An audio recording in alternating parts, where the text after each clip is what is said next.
آج میں نے آپ سے خدمت میں ایک اپیل کرنی ہے، وہ یہ ہے کہ ہم نے نا آج اس جمعے میں عہد کرنا ہے کہ ہم نے جھوٹ نہیں بولنا۔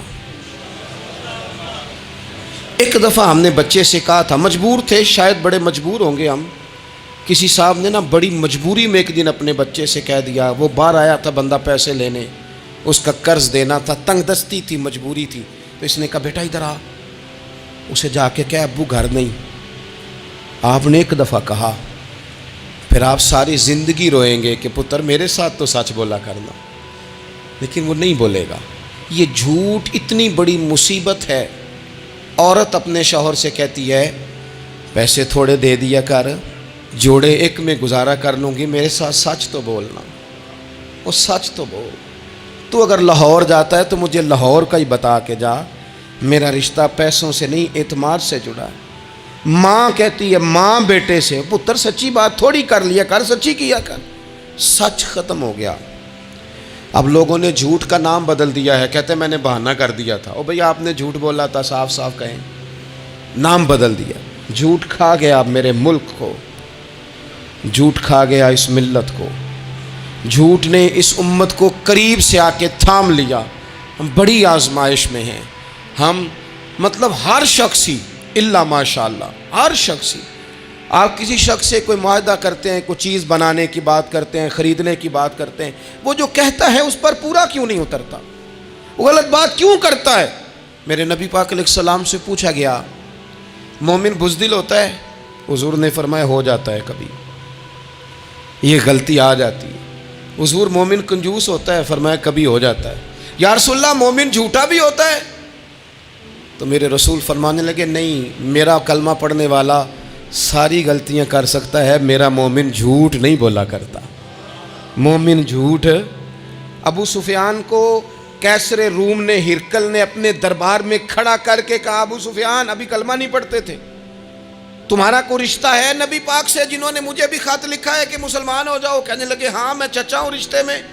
کہا وہ کیسے ہیں پیغمبر؟ تو ابو سفیان کہتے ہیں چونکہ میں مخالف تھا، میں نے وہ ساری باتیں کی جو ہم ان کے خلاف کرتے تھے۔ اس نے آخری بات پوچھی، اس نے کہا ابو سفیان یہ بتا کہ وہ جنہوں نے اعلان نبوت کیا ہے کیا کبھی انہوں نے جھوٹ بھی بولا ہے؟ ابو سفیان کہتے ہیں کہ ایک منٹ کے لیے میں نے کہا کہہ دوں، مخالفت تھی نا، تو پھر میں نے سوچا یہ تو عرب کی وزاداری کے خلاف ہے، عرب میں سے تو کوئی جھوٹ بولنا پسند ہی نہیں کرتا، اور پھر میں اگر حضور کو معاذ اللہ جادوگر شاعر کہوں گا تو شاید کسی کو ایک منٹ کے لیے متوجہ کر سکوں، اور نبی پاک نے جھوٹ بولا ہے، یہ تو مانے گا ہی کوئی نہیں۔ کہتے ہیں بادشاہ نے پھر زور دے کے کہا سردار بتاتے کیوں نہیں، کیا کبھی انہوں نے جھوٹ بھی بولا ہے؟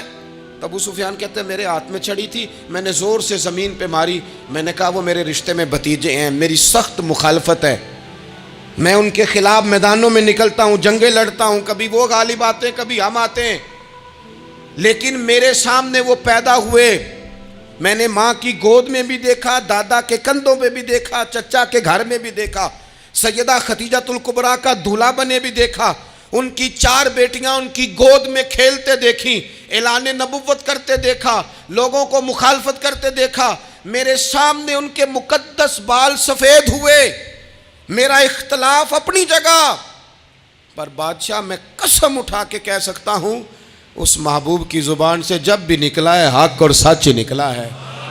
اسیر دشمن کی چاہ میں بھی، وہ مخالفوں کی نگاہ میں بھی امی ہے، صادق ہے، معتبر ہے، میرا پیغمبر عظیم تر ہے، میرا پیغمبر عظیم تر ہے، میرا پیغمبر عظیم تر ہے۔ جھوٹ نہیں کبھی حضور نے بولا۔ کہتے میں نے جواب دیا تو سناٹا چھا گیا سارے دربار میں، کتنے اس نے سوال پوچھے، گھنٹوں بات ہو، سناٹا چھا گیا۔ اور پھر بادشاہ نے اپنا پرنا اٹھایا، چادر اٹھائی، کندھے پہ رکھی اور جانے لگا، تو میں نے پیچھے سے پلٹ کے کہا بادشاہ اتنے تو نے سوال کیے، اتنے میں نے جواب دیے، رزلٹ کا بھی تو اعلان کرنا، نتیجہ بھی تو دینا، کیا نکلا؟ تو کہتے ہیں وہ جا رہا تھا، وہیں کھڑے کھڑے اس نے چہرہ میری طرف پھیرا اور کہنے لگا سردار نتیجہ تو نکل آیا ہے، رزلٹ تو نکل آیا۔ جس بندے نے کبھی بندوں سے جھوٹ نہیں بولا وہ یہ جھوٹ کیوں بولے گا کہ میں اللہ کا رسول بن کے آیا ہوں؟ نتیجہ تو نکل آیا، بات تو کلیئر ہو گئی، اب آگے کیا جانا ہے؟